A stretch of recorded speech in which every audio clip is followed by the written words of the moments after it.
Buangan, Mandaya, Panwaon, Pilaan, Bukidnon, Dulangan, Kalagan, Kulamang, Manobo, Tubanon, Tagabili, Tagakaulo, Talandig, Liruray, Badyaw, Maguindanao, Tirano, Kalibugan, Maranao, Kulunmakon, Samar, Sangi, Tausug, Yakan, ICC. In the present time, 10% of the total population of the Philippines is composed of the cultural minorities or the indigenous cultural communities. 19 groups are in the Luzon and Visayas, while the 27 others, the 10 Moro groups and 17 Lumad groups, reside in Mindanao. Used to have their own lands but were forced to move to the forest areas, which are now being devastated together with their cultures being threatened. In the face of atrocities, they learned to use their voice and fight for their self-determination and for the respect and protection of their ancestral domains, cultures, and lives. The unfortunate minoritization of the ICCs within Mindanao Insular Archipelago can be attributed to a variety of factors, the main culprit being foreign intrusion leading to resettlement.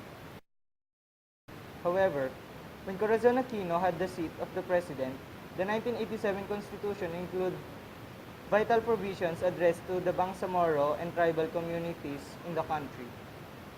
Although this was an advance for the ICCs, it seems that they still cannot get what they really want. Today, they have hired themselves as workers in the land they once owned, now under the rule of foreign intruders and the government. When the United States got in the picture, the indigenous people became colonial subjects. Reasonably, there was a resistance by the Moros, notably led by Dato Piang, Dato Mandi, and the Sultan of Sulu.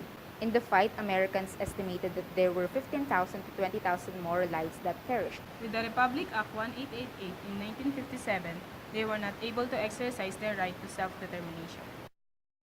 Before martial law, the conflict between Muslims and Christians continued to prosper. Chaos took place, which President Ferdinand Marcos said to be one of the reasons for the declaration of martial law. The mayhem continued with the number of the dead and casualties never ended. In the case of the Lumads, one of their battles was the protection of Apo Sandawa or Mount Apo. The mountain is a vast reservoir of geothermal energy. Howbeit, Bagobo see it as the home of Mandarangan and the chief of Bagobo war gods, known as the god for the sky for men. The institution plans to dig 170 wells as part of the 10-year power development program of NAPOCOR, which aims to have 27.4% of the nation's power needs supplied by geothermal energy. However, a Dayandi or blood compact took place, sealing the vow of different tribal groups to the Apo Sandawa up to the last drop of their blood. NAPOCOR had planned to make an effort regarding the country's energy resources because of different factors, mostly because the country is dependent on imported oil. Complications started when NAPOCOR created the Agus River Project, which consisted 7 hydroelectric power plants.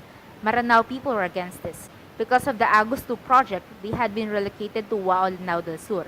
When 59 families were ordered to be dispatched back to Sagiaran, 42 of the families were massacred by the militia. When it happened, NAPOCOR employees were reported to have been killed. The MNLF, the army, and the NAPOCOR are all enemies. Tribal rights are being violated and the communities are being forcibly displaced to make way for national development. We have been experiencing an ordinary life, far from the adversities they faced and are facing. Currently, we are not fighting for shelter to stay in, or for the comfort we have. We do not experience the mayhem they are going through.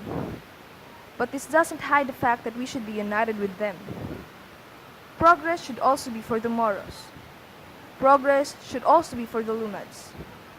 Progress should be for all. In time, we hope that we will be attaining the peace all can have.